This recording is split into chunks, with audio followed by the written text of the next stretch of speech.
Hi guys, what's up and welcome back to class 11th Aarambh batch. Welcome back to gravity circle. क्या हाल चाल मेरे प्यारे प्यारे प्यारे प्यारे गुलजारी लालो, मेरे बखूड़ो, मेरे बच्चों, क्या हाल चाल। आई होप पिछला लेक्चर पढ़ने में बड़ा मज़ा आया होगा। Atomic mass, gram atomic mass, relative atomic mass, ये सब हम लोगों ने डिस्कस किया था और आई होप उतना आप लोगों को अच्छे तरीके से क्लियर हो गया होगा। आज के लेक्चर में मैं मेरे प्यारे बच्चों के साथ एक सबसे ज़रूरी टॉपिक, सबसे इम्पॉर्टेंट चीज़ स्टार्ट करने जा रहा हूँ, जिसका नाम है मोल कॉन्सेप्ट। कान के पर्दे खोल के कॉपी पेन पेपर लेके प्रॉपरली पढ़ना आज की क्लास में शुरू कर देना, क्योंकि अब तुम लोगों को पूरी केमिस्ट्री में यही इस्तेमाल होने वाला है। जेई का एस्पायरेंट हो, नीट के एस्पायरेंट हो या नॉर्मल स्कूल एग्जाम्स देने वाले हो, भाई साहब बहुत इंपॉर्टेंट है। मैं इसको स्टार्ट करता हूँ, बट एक छोटा सा अपडेट देना चाहूँगा मेरे प्यारे प्यारे उन बच्चों को जो 8, 9, 10th में अनअकैडमी पर या तो मुझसे पढ़ रहे हैं या मुझसे पढ़ना चाहते हैं। आप लोगों से मैं रिक्वेस्ट करता हूँ, जो भी 11, 12th का बच्चा मेरे से ये पढ़ रहा है, अगर आपके कॉन्टैक्ट में कोई 8, 9, 10th का बच्चा हो तो उन्हें ज़रूर इन्फॉर्म कर दीजिएगा दैट अनअकैडमी पर 23 मार्च को एक नेशनल स्कॉलरशिप टेस्ट होने वाला है, जिसमें कि अगर वो बच्चा टॉप 30 में आता है तो they will get a scholarship. Second important बात, अनअकैडमी पर आ चुका है आस्क अ डाउट फीचर, जिसमें आप अपने डाउट को एक्सपर्ट्स के साथ में कंसल्ट करके अपने doubts on the spot clear कर सकते हैं। और तीसरा, अनअकैडमी पर एक वैदिक मैथमेटिक्स की एक जिसको होना चाहिए वर्कशॉप होने वाली है। इन तीनों चीज़ों की एक प्रॉपर और डिटेल्ड इन्फॉर्मेशन के लिए मैंने लिंक डिस्क्रिप्शन बॉक्स में मेंशन कर दिया है। मेरी प्रोफाइल का, मेरे रेफरल कोड का भी डिस्क्रिप्शन बॉक्स में मैंने लिंक मेंशन कर दिया है। काफ़ी सारे स्टूडेंट पूछते हैं सर वाई अनअकैडमी, तो मेरा प्यारा बच्चा, क्योंकि देखो यहाँ पर हम 11, 12th पढ़ रहे हैं एंड मैं हर साल आप लोगों के लिए बेहतर वीडियोज़ बनाता हूँ, मेजर कॉन्सेप्ट्स लेकर आता हूँ। लेकिन इंडिया में 8, 9, 10th का बच्चा, जब मैंने पहली बार फाउंडेशंस पे उन्हें पढ़ाया तो मुझे लगा that they have very much talent in them.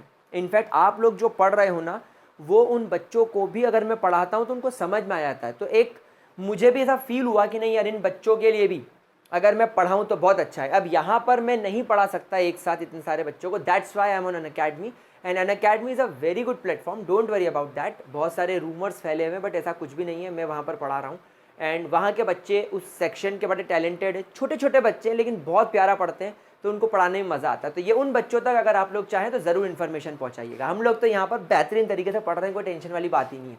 तो मोल कॉन्सेप्ट की बात करते हैं। तो मेरे प्यारे बच्चे लोग, अगर हम मोल कॉन्सेप्ट की बात करें तो पहले मैं आपको बताता हूँ मोल कॉन्सेप्ट आया क्यों। देखो, मार्केट जाके 1 डज़न केले ले आ। केले कितने केले लाऊंगा? 12। ठीक है, समझते हो ना। मतलब अगर मैंने 1 डज़न बोला तो आपको समझ में आ जाएगा कि भाई साहब 12 केले लेकर आने हैं। अगर मैं बोलूँगा जा 1 डज़न मार्कर ले आ, तो कितने केले मार्कर लाओगे? 12 मार्कर लाओगे। मतलब 1 डज़न मतलब उसमें 12 आइटम चढ़ेंगे। आप दुकान पे, जैसे मिठाई की दुकान पे भी जाते हो, तो मिठाई की दुकान पे बोलते हो भैया काजू कतली कैसी थी? बोलेगा 900 रुपये किलो। आप बोलोगे 900 रुपये किलो? अच्छा भैया आधा किलो में कितनी चढ़ेगी मिठाई? बोलेगा आधा किलो में कुछ 30-35 टुकड़े आ जाएंगे। आप बोलोगे 30-35 टुकड़े तो बहुत होते हैं, आधा किलो ही ले चलो। 1 किलो ले जाके क्या मरना है डायबिटीज़ से? तो आप बोलोगे आधा किलो यानी 500 ग्राम kaju katli is equal to 35 टुकड़े। तो आपको पता चल गया कि अब जब कभी मैं काजू कतली लेने जाऊँगा, मैं अगर 500 ग्राम काजू कतली का ऑर्डर दूंगा तो मुझे 35 टुकड़े खाने को मिलेंगे। तो आधा किलो मतलब 35 टुकड़े। मतलब हर चीज़ का आप एक स्पेसिफिक नंबर निकालने की आपके पास में तरकीब होती है। जैसे 1 डज़न में 12 आइटम चढ़ते हैं, 500 ग्राम काजू कतली मतलब 35 टुकड़े काजू कतली। ठीक उसी तरह अगर हम केमिस्ट्री में आए तो यार मेरा बच्चा, केमिस्ट्री में तो हम लोग ऐसे पार्टिकल्स की बात करते हैं जो आंखों से दिखाई नहीं देते, जैसे electron, proton, neutron, atoms, molecules, ions. तो ये तो हमको आंखों से दिखाई नहीं देते, लेकिन इन पार्टिकल्स का हमारे पास में एक स्पेसिफिक नंबर होना ज़रूरी है।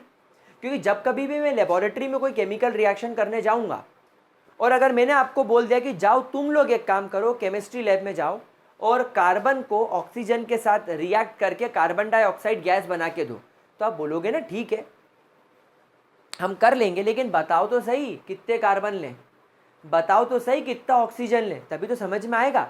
तो इस तरीके के लेबोरेटरी में केमिकल रिएक्शंस को प्रॉपर करने के, कितनी मात्रा में रिएक्टेंट, कितनी मात्रा में प्रोडक्ट आप यूज़ कर रहे हो, बना रहे हो, इन सब का प्रॉपर डेटा होने के लिए हमारे पास में मोल कॉन्सेप्ट का आना ज़रूरी है।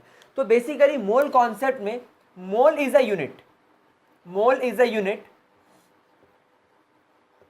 For the, mole is a unit for the number of particles, for the number of particles like electrons, protons, neutrons, atoms, ions, molecules, etc. इन सब चीज़ों के लिए आप लोग मोल कॉन्सेप्ट का इस्तेमाल करते हो। फॉर ऑल दीज थिंग्स आप लोग मोल कॉन्सेप्ट का इस्तेमाल करते हो। हाँ, आप बड़ी चीज़ों के लिए भी इस्तेमाल कर सकते हो, लेकिन मोल कॉन्सेप्ट का नंबर इतना बड़ा है कि आप इस्तेमाल ही नहीं कर सकते। ठीक है, तो मोल कॉन्सेप्ट ये हो गया। अब आप लोग सब जानते हो कि हमारे लिए इस दुनिया में जो स्टैंडर्ड एटम है वो किसका है। What is the standard element we use.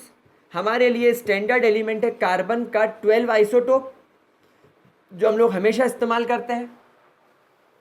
तो मेरे प्यारे पकूड़ों, मेरे प्यारे बच्चों, साइंटिस्ट ने जब कुछ कैलकुलेशंस किए, कुछ एक्सपेरिमेंटेशंस किए, तो उन्होंने क्या पाया, उन्होंने ये पाया that the mole is the number of particles that are present exactly in 12 grams of carbon, मतलब carbon 12 isotope.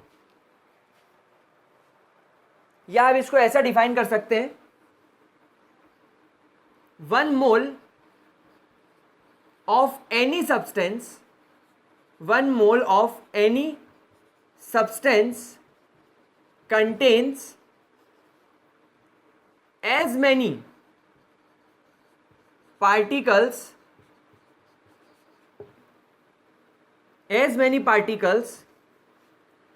as that are present exactly in 12 gram of carbon. अब ये आपके मोल की डेफिनेशन हो गई। फिर से इस डेफिनेशन को एक बार ध्यान से पढ़ो। इस डेफिनेशन का कहना है कि किसी भी सब्सटेंस का अगर आपके पास में 1 मोल है, किसी भी सब्सटेंस का अगर आपके पास में 1 मोल है, तो उस 1 मोल के अंदर कितने पार्टिकल्स होंगे। उस 1 मोल के अंदर उतने पार्टिकल्स होंगे जितने पार्टिकल्स 12 ग्राम कार्बन के अंदर होते हैं। तो अब आप लोगों को यह पता लगाना है कि 12 ग्राम कार्बन के अंदर, आप लोगों को यह पता लगाना है कि 12 ग्राम कार्बन के अंदर कितने पार्टिकल्स होते हैं। क्या ये बात समझ में आ गई? क्या ये चीज़ क्लियर हो गई? क्या इसके अंदर किसी तरीके की कोई परेशानी? अब कैलकुलेट करने बैठे साइंटिस्ट। आप सब लोग जानते हो that with the help of mass spectrometer, with the help of mass spectrometer की मदद से हमें 1 एटम ऑफ कार्बन 12 आइसोटोप का मास पता था, that is 1.99 into 10 to the power -23 grams. मतलब हम सब ये बात जानते थे कि अगर मेरे पास में कार्बन का एक एटम होगा तो उसमें इतना ग्राम वजन होगा। मोल की डेफिनेशन आपसे कह रही है कि अगर आपके पास में 12 ग्राम कार्बन होता है तो उसमें जितने पार्टिकल प्रेजेंट होंगे उतने ही पार्टिकल 1 मोल के अंदर होंगे। तो अगर इतने ग्राम मेरे पास में कार्बन होता है, मतलब मेरे पास में कार्बन का एक एटम होता है। लेकिन अभी मेरे पास में कितने ग्राम कार्बन है? डेफिनेशन के हिसाब से 12 ग्राम कार्बन है, क्योंकि हम लोग जानते हैं कार्बन का एटॉमिक मास होता है 12 AMU। अगर मैंने AMU हटा के ग्राम लगा दिया तो वो क्या बन जाता है, तो वो बन जाता है ग्राम एटॉमिक मास। तो हमने ग्राम एटॉमिक मास ले लिया 12। तो अब आपको बताना है इसमें कितने एटम है। मैंने बोल दिया इसमें x एटम है। जब मैंने इस इक्वेशन का क्रॉस मल्टीप्लिकेशन बना के इक्वेशन करा तो मुझे वैल्यू मिली 12 ग्राम डिवाइडेड बाई, ये तो 1 हो जाएगा, तो 12 वन सा 12, कुछ नहीं करना है, अपॉन 1.99 इंटू 10⁻⁻23 ग्राम्स। ग्राम से ग्राम्स कट गया, -23 ऊपर जाके 10⁻+23 हो गया। और आप सब लोग जानते हो ये अप्रॉक्सीमेटली 2 है। तो जब आप 1.99 से डिवाइड करेंगे तो आपको वैल्यू मिलेगी 6.022 इंटू 10⁻23। मतलब अगर आपके पास में 12 ग्राम कार्बन है, मतलब उसमें इतने एटम्स होंगे, उसमें इतने एटम्स बकायदा होंगे।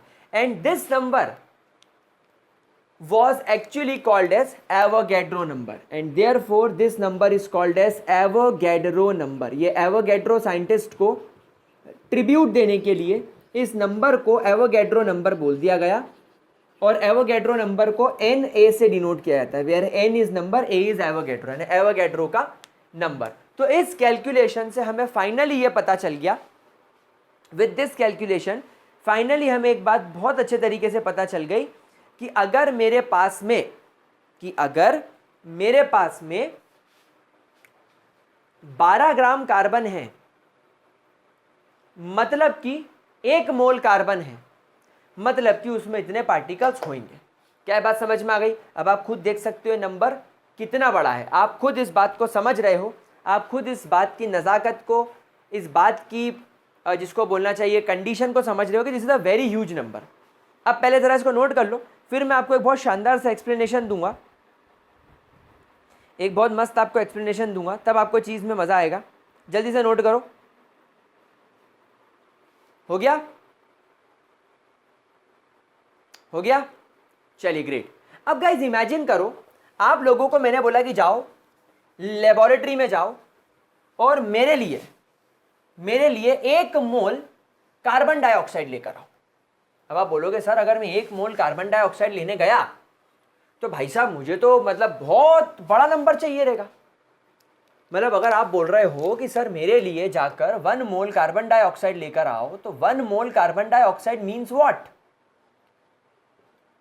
1 mole carbon dioxide means carbon dioxide के 6.022 into 10⁻23 molecules, which is very high number. अब एक बात बताओ, ये नंबर इतना बड़ा है, ये पता है कितना बड़ा नंबर है, कि अगर मेरे पास में कैडबरी जेम्स अगर मैं इतनी मात्रा में खरीद लूं, तो मैं जिस एरिया में रहता हूं महू, वहां पर अगर मैं इतनी कैडबरी जेम्स खरीद के ट्रकों से अगर गिरवाना चालू करूं, तो शायद महू के लोग घुटने घुटने तक कैडबरी जेम्स में फंस जाएंगे।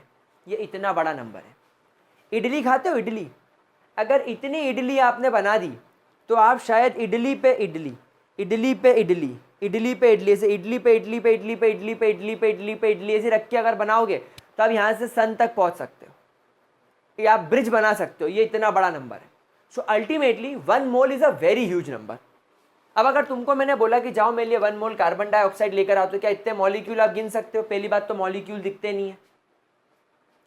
दूसरी बात, अगर तुम गिनने भी बैठोगे तुम्हारी 7 पुश्तें लग जाएंगी, फिर भी नहीं गिन पाओगे, तो फिर क्या करें भैया? इसके लिए साइंटिस्टों ने बहुत अच्छा दिमाग लगाया। खैर डेफिनेशन में सब कुछ आ गया है, लेकिन आपको समझाने के लिए एक बहुत अच्छा दिमाग में आपको बताता हूँ, एक बहुत अच्छा आइडिया आपको बताता हूँ। इमेजिन करो हम लोगों की कुरकुरे बनाने की कंपनी है। हम लोग कुरकुरे बनाते हैं, कुरकुरे का एक पैकेट हम बनाते हैं। हमें एक बर्थडे पार्टी का ऑर्डर मिलता है मोटा भाई अंबानी जी की तरफ से। मोटा भाई ने बोला कि आज मेरे छोटे मोटे बच्चे का बर्थडे है और उसके बर्थडे पर मैं जगह जगह कुरकुरे के पैकेट बांटूंगा। 10 रुपये का एक पैकेट जो कुरकुरे का आता है वो मुझे चाहिए। मैंने बोला वाह मोटा भाई, ठीक है हम आपको दे देंगे, बताओ कितने पैकेट चाहिए। मोटा भाई ने बोला कि मुझे 10 लाख पैकेट चाहिए। मुझे कितने पैकेट चाहिए? 10 लाख पैकेट कुरकुरे के चाहिए। मैंने बोला वाह यार, 10 लाख इंटू 10, 1 करोड़ का टारगेट अपने को मिल गया, 1 करोड़ रुपए का। मैंने बोला ठीक है बना देंगे। मोटा भाई ने बोला कि देखो ये पैकेट मैं इंडिया में जगह जगह भेजूंगा, तो मुझे हर पैकेट में 1000 कुरकुरे के पैकेट ही चाहिए। मतलब आप जो मुझे बॉक्स बनाकर दोगे उसमें 1000 पैकेट होने चाहिए, ताकि मैं उनको देश के अलग अलग कोनों में लोगों को अपनी अलग अलग कंपनीज में भेज सकूं। तो मैंने बोला ठीक है कर देंगे। लेकिन मोटा भाई ने एक बात हमारे सामने रख दी कि मुझे ये पैकेट कल सुबह 8 बजे तक चाहिए, क्योंकि मेरी जो प्लेन निकलेगा वो 8 बजे निकल जाएगा। और मोटा भाई से अपनी बात हो रही है शाम को 7 बजे। मोटा भाई से हमारी बात कितनी बजे हो रही है? शाम को 7 बजे। और उनको ये ऑर्डर कब चाहिए? नेक्स्ट डे सुबह 8 बजे। मतलब हमारे पास में सिर्फ 13 घंटे हैं, जिसमें कि रात हो गई है। और तुम लोग जो मेरे साथ मेरी कंपनी में कुरकुरे बनाने का काम करते हो, घर जाने वाले हो, तुम्हारे घर से फ़ोन आने लग गए। एक मोटा भाई ने बात और बोली कि अगर इन डब्बों में से किसी भी डब्बे में अगर 999 पैकेट निकले तो मैं तुम्हारे को 1 रुपया भी नहीं दूंगा, उल्टा केस अलग कर दूंगा। तो 1 करोड़ का नुकसान प्लस चिप्स अपने कुरकुरे भी गए। तो मैंने बोला ठीक है। अब मैं कंपनी में आया, मैं तुम सब लोगों को इकट्ठा करा। मैंने कहा सुनो सुनो सुनो, मोटा भाई के छोटे मोटे बच्चे का बर्थडे है, हमें 10 लाख तुरतुरे बनाने का कॉन्ट्रैक्ट मिल गया है। तुम सब खुश हो गई, ये अब मज़ा आएगा ना बिड़ू। तो मैंने बोला बेटा पर सुबह 8 बजे अपने को उनको डिलीवर करना है। अपने पास में सिर्फ 11 घंटे का टाइम है या 12 घंटे का टाइम है, 8 बज चुकी होगी तब तक। तो उन्होंने बोला अरे ऐसा कैसे हो सकता है? अरे सर नहीं सर, ये तो गलत बात है, हमारा तो घर जाने का टाइम हो गया, ऐसे कैसे काम चलेगा? नहीं नहीं नहीं, कैंसिल कर दो, कैंसिल कैंसिल कैंसिल। मैंने बोला देखो बेटा 1 करोड़ रुपए मिलेंगे, तुम सबको भी इसमें बोनस दूंगा। तुम बोले अच्छा बोनस मिलेगा, पैसा ही पैसा होगा बाबू भैया, पैसा ही पैसा होगा। ठीक है, तुम लोग सब मान गए। फिर मैंने एक शर्त रखी कि देख लो, अगर मोटा भाई के किसी भी एक डब्बे में एक भी कुरकुरे का पैकेट कम हुआ तो वो अपने को पैसे नहीं देंगे, और मैं तुमको सैलरी नहीं दूंगा, साल भर फ्री में काम कराऊंगा। और अगर एक भी कुरकुरे का पैकेट ज़्यादा चला गया तो भी मैं तुम्हारे को साल भर की सैलरी नहीं दूंगा। जब मोटा भाई एक पैकेट के लिए इतनी हरकत दिखा रहे तो मैं भी फिर एक पैकेट के लिए हरकत दिखाऊंगा, मैं तुम्हारे पैसे काट दूंगा। अब अल्टीमेटली फंसे तुम। तुमने बोला अरे बाप रे, पहले तो 10 लाख कुरकुरे बनाए, फिर उनको पैकेट में भरे, फिर उन पैकेट के 1000 के पैकेट बनाए। अरे सर ये तो बहुत दिक्कत वाला काम हो गया। मैंने बोला देखो एक बात बताओ, कुरकुरे के पैकेट तो तैयार है। तुमने बोला हाँ। मैंने बोला एक कुरकुरे का पैकेट कितने ग्राम का होता है? तुमने बोला सर एक कुरकुरे का पैकेट 25 ग्राम का होता है। 10 रुपए वाला जो पैकेट आता है कुरकुरे का वो 25 ग्राम का होता है। मैंने बोला वो तो अपने पास में पैक्ड पड़े हुए हैं। तुमने बोला हाँ सर पैक पड़े हुए। तो मैंने कहा बस पैकिंग का ही लोचा है ना। आपने बोला हाँ। तो मैंने बोला एक काम करो, कब तक एक बॉक्स में बड़े प्रिकॉशन से तुम लिखोगे एक कुरकुरे का डब्बा 1 2 3 4 5 6, ऐसे तुम एक एक करके अगर गिनोगे और गिन गिन के रखोगे तो रात कर दोगे, क्योंकि तुमको 1000 इंटू 10,000 इंटू 100 1 लाख इंटू 1000, तुमको 1000 डब्बे पैक करने। 1000 डब्बे तो पैक करने का टाइम नहीं है। तो आपने बोला सर क्या करें? तो मैंने बोला एक काम करो, तुम सब जानते हो कि एक कुरकुरे का पैकेट कितने ग्राम का होता है? आपने बोला 25 ग्राम का। मैंने कहा बैलेंस लाओ, और मैंने कहा इस बैलेंस पे रखो कटोरा और इसकी रीडिंग कर दो 0। अब आप इसमें रखते हो पैकेट 1 2 3, मतलब मुट्ठे पैसे भरो, भर रखो, ढर रखो, ढर रखो। जैसे इस पर वजन आ जाए 2500 ग्राम्स, आप समझ जाना 1000 पैकेट आ गए। एक पैकेट का ग्राम 1000, मतलब एक पैकेट 25 ग्राम का, तो 1000 पैकेट 25,000 ग्राम के। तो बस 25,000 ग्राम जैसे ही आए आप समझ जाना आपका काम हो गया, बस पैक करो आगे बढ़ो। मतलब यहाँ पर हम लोगों ने क्या करा, यहाँ पर हम लोगों ने गिनती ना करते हुए वजन तोला, क्योंकि हमको जल्दी जल्दी काम चाहिए हमको, क्योंकि यहाँ पर जल्दी जल्दी काम करना है। तो जल्दी जल्दी काम करने के लिए हमको गिनने की बजाय तोलना पड़ेगा। और यही चीज़ साइंटिस्ट लोगों ने भी करी। साइंटिस्ट लोगों ने क्या करा, जो कार्बन का आइसोटोप 12 था, उनको मालूम था कि अगर इसके अंदर 1 मोल पार्टिकल होंगे तो कैलकुलेशन से उनको पता चल गया था कि इसमें इतने पार्टिकल होंगे। लेकिन इतने पार्टिकल वो कैलकुलेट कर पाते क्या, काउंट कर पाते क्या? नहीं। इसलिए उन्होंने क्या करा, इसका 12 ग्राम ले लिया। और बाद में उनको एक बात क्लिक हुई कि कार्बन का तो एटॉमिक मास 12 होता है। कार्बन का एटॉमिक मास तो 12 होता है। तो इसीलिए उन्होंने एक कॉन्सेप्ट और लगा दिया कि अगर हम लोग मोलर मास ले आए, मतलब अगर हम लोग किसी भी एक सब्सटेंस का मोलर मास कैलकुलेट कर ले। व्हाट इज मोलर मास बेटा? मोलर मास का मतलब होता है it is the mass of 1 mole of a substance. किसी भी सब्सटेंस के एक मोल का, किसी भी सब्सटेंस के एक मोल का जो मास होता है वो मोलर मास कहलाता है, जिसकी यूनिट ग्राम्स पर मोल होती है। यानी कितने ग्राम एक मोल बनाता है, ग्राम्स पर मोल, यानी कि इतने ग्राम अगर मैं लूंगा तो ये 1 मोल के बराबर होगा। मतलब इसको सिंपल सी भाषा में आप लिख सकते हो कि किसी भी सब्सटेंस का अगर आपके पास में मॉलिक्यूलर मास है या अगर वो एटॉमिक फॉर्म में है तो आपके पास में उसका एटॉमिक मास है, अगर आप उनकी वैल्यूज को ग्राम्स में ले लो तो वो डेफिनेटली आपको 1 मोल के बराबर क्वांटिटी देगा। वो आपको डेफिनेटली 1 मोल के बराबर क्वांटिटी देगा। जैसे आपने यहाँ पर देखा कि वैसे तो कार्बन का मास 12 AMU होता है, लेकिन अगर आपने उसको ग्राम्स में ले लिया तो 12 ग्राम कार्बन 1 मोल के बराबर हो गया। क्यों बराबर हो गया? क्योंकि 1 मोल के अंदर इतने पार्टिकल होते हैं, ये बात कन्फर्म है। ये कैलकुलेशन से और एक्सपेरिमेंटेशन से हमें पता चल गया था। तो अब मुझे बताओ कि अगर आपको 1 मोल कार्बन डाइऑक्साइड चाहिए, इतने मॉलिक्यूल चाहिए, तो आप क्या करोगे? आप बोलोगे सर कार्बन डाइऑक्साइड को मैं काम करता हूँ 44 ग्राम्स ले लेता हूँ। तो 44 carbon dioxide will equal to 1 mole and it will always be equal to 6.022 into 10 to the power 23 particles. That is it. That is your mole concept. बोलो, क्या ये बात समझ में आ गई? क्या ये बात समझ में आ गई? So this is your mole concept. बहुत इजी है, किसी भी तरीके की कोई परेशानी इसके अंदर नहीं आनी चाहिए। जल्दी से एक काम करिए, आप इसका स्क्रीनशॉट ले लीजिए ताकि मैं आप लोगों को कुछ और सवाल भी करवा सकूं। ठीक है? अच्छा, एक स्टार बनाकर पॉइंट लिख लो।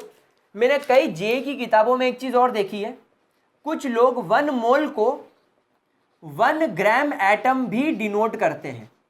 1 ग्राम एटम,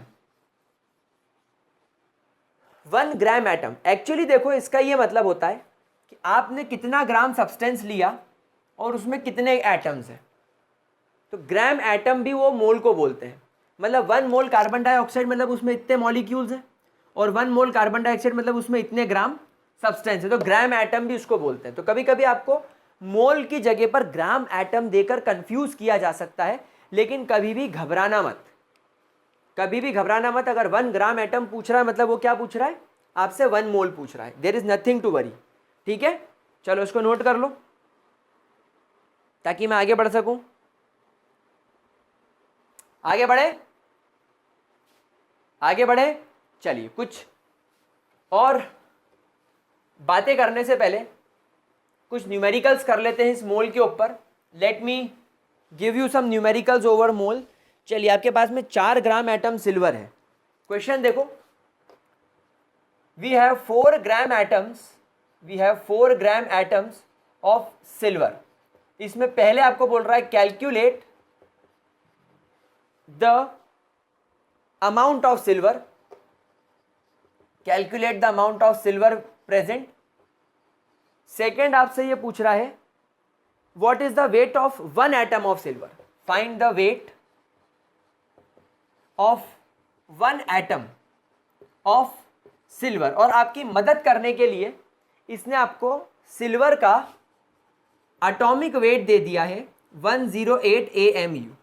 चलो लगाओ, इसको सॉल्व करो। कैसे सॉल्व करोगे? वीडियो पॉज करके सॉल्व करो, मैं यहां पर इसको सॉल्व करके बताता हूं ताकि टाइम वेस्ट ना हो। सॉल्यूशन मैं आपको पहले ही बोल चुका हूं, 1 मोल को आप हमेशा 1 ग्राम एटम से डिनोट करोगे। अगर कभी सवाल में इस तरीके की टर्मिनोलॉजी आ जाए, हमेशा ध्यान रखना ग्राम एटम होना चाहिए। अगर सिर्फ ग्राम है तो नहीं, अगर सिर्फ एटम है तो भी नहीं, ग्राम एटम साथ में होना चाहिए। तो 1 gram atom is equal to 1 mole. तो 4 ग्राम एटम, देयरफॉर आपके पास में 4 ग्राम एटम सिल्वर है। Which is equal to 4 mole of silver, यानी आपके पास में सिल्वर के 4 मोल्स हैं। ठीक है, कोई परेशानी? चलिए अब पहला क्वेश्चन सॉल्व करते हैं। अमाउंट ऑफ सिल्वर, हम लोग सब जानते हैं that 1 mole is always equal to its molar mass, is always equal to its molar mass, यानी कि ग्राम पर मोल। और मोलर मास निकालने के लिए क्या करते हैं, मॉलिक्यूलर मास के आगे ग्राम लिख देते हैं, ग्राम मॉलिक्यूलर मास। तो 1 मोल के अंदर अगर आपका 1 मोल सिल्वर जिसका मॉलिक्यूलर मास 108 ग्राम है, अगर इतने ग्राम 1 मोल के अंदर होते हैं तो 4 मोल जो कि सवाल में पूछ रहा है उसमें कितने ग्राम होंगे, x। तो x की वैल्यू निकाल लो, 108 मल्टीप्लाई बाय 4, तो 8 4 सा 32, 3 कैरी 4 0 सा 0, 3 432 grams is the amount of silver present in 4 gram of silver from 4 gram atom of silver. Second क्या पूछ रहा है, एक एटम का मास निकालो। भाई आप लोग सब जानते हो कि अगर आपके पास में 1 मोल एटम है, मतलब 108 ग्राम सिल्वर है, तो उसमें 6.022 into 10 to the power 23 atom होंगे सिल्वर के।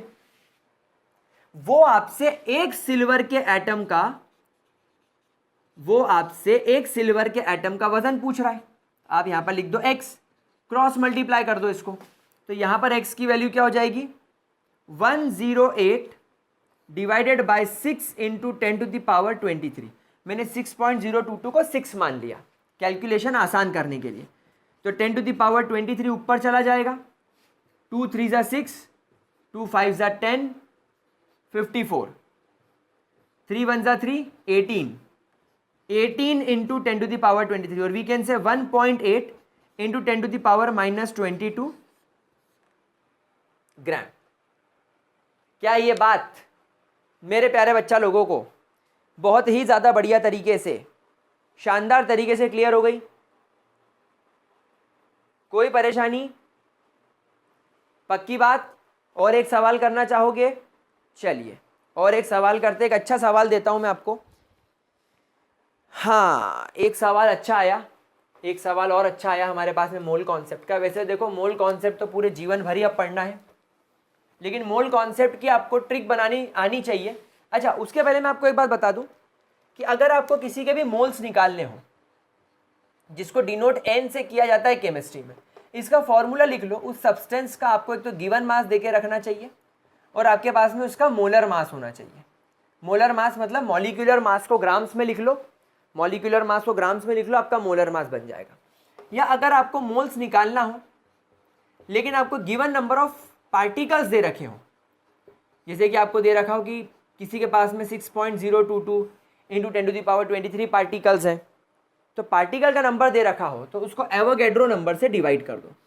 ये दो फॉर्मूले आपको लाइफ टाइम मोल्स निकालने के काम में आ सकते हैं। चलिए एक सवाल बनवाता हूं मैं आप लोगों से, how many year it would take to spend. Okay, question देखो बहुत अच्छा है, बड़ा मज़ा आता है मेरे को क्वेश्चन कराने में।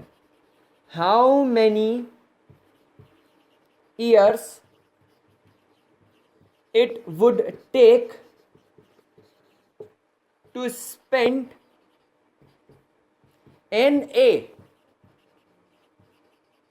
अमाउंट ऑफ मनी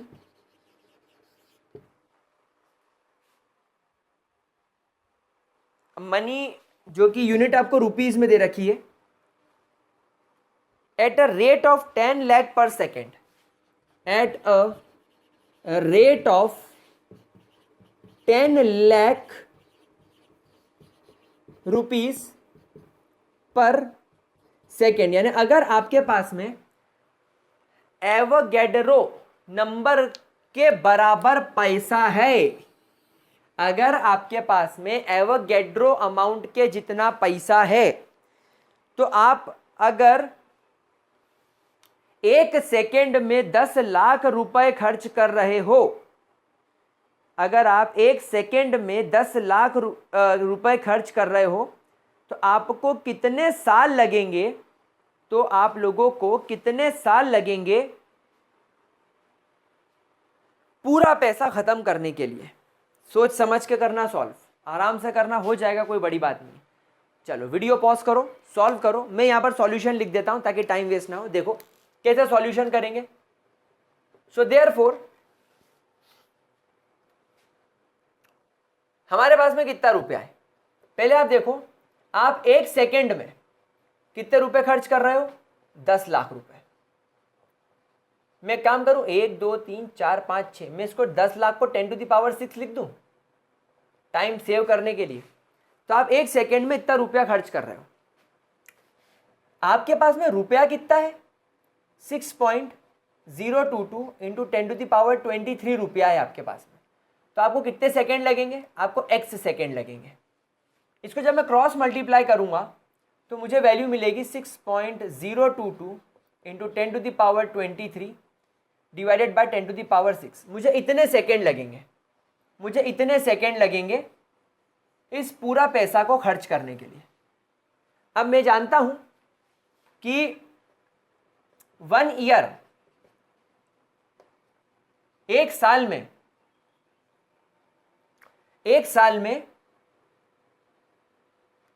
12 महीने होते हैं। एक साल में 12 महीने होते हैं।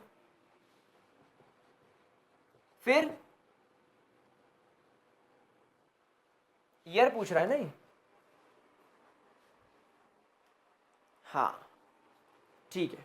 तो मैं एक काम करता हूं, मंथ इतना कैलकुलेशन छोड़ के ईयर पूछ रहा है आपसे। तो मैं जानता हूं एक साल में 365 दिन होते हैं। So there are 365 days in 1 year.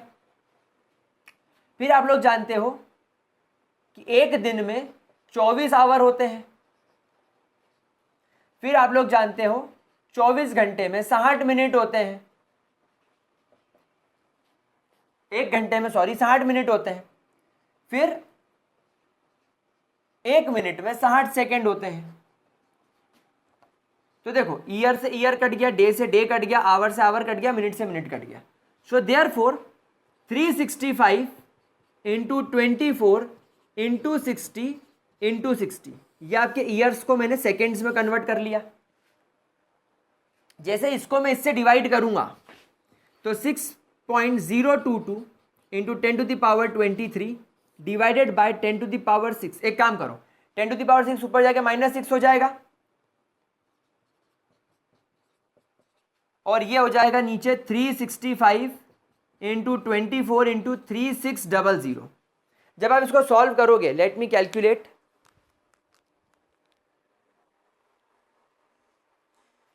मतलब अगर आप 1 सेकेंड में इतना खर्च कर रहे हो, है ना, आप इसकी इक्वेशन अगर किसी को कंफ्यूज कर रही हो तो मैं आपको बता देता हूं। अगर आपको ये वाली इक्वेशन कंफ्यूज कर रही हो कि मैंने कैसे किया, तो देख लो। अगर आप 1 सेकेंड में इतना पैसा खर्च कर रहे हो, 6.022 इंटू 10⁻, एक काम करो ना, इस 6 को ऊपर ले जाओ, -6, तो 23 में से 6 गए तो कितने बचे, 17। आप इतने रुपीस खर्च कर रहे हो। आप इतने सेकेंड में नहीं नहीं नहीं नहीं नहीं,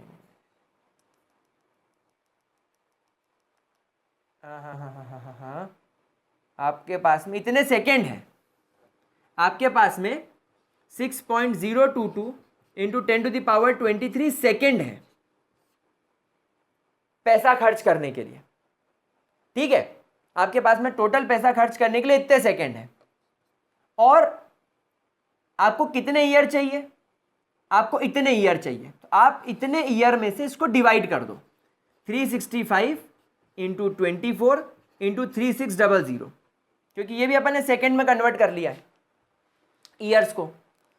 तो हमको पता चल जाएगा कि जब एक साल में इतने सेकेंड है, हमको क्या पता चला कि जब एक साल में 365 इंटू 24 इंटू 3600 सेकेंड है, तो हमारे पास में इतना सारा रुपया खर्च करने के लिए कितने सेकेंड्स हैं, हमारे पास में 6.022 इंटू 10⁻17 सेकेंड्स है। ये ऊपर जाके 6.022 इंटू 10⁻17 सेकेंड्स बचेगा। तो आपके पास में एक साल में इतने सेकेंड है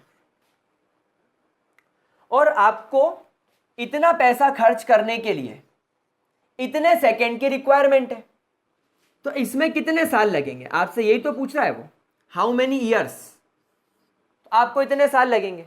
अब आप इसका क्रॉस मल्टीप्लीकेशन मार दो, तो जब आप क्रॉस मल्टीप्लिकेशन मारोगे तो ये ऊपर चला जाएगा और ये नीचे आ जाएगा। तो जब आप इसको सॉल्व करोगे तो आप इसको सॉल्व करो तो आपका जो फाइनल आंसर आएगा वो आएगा 1.9 इंटू 10⁻10 ईयर्स।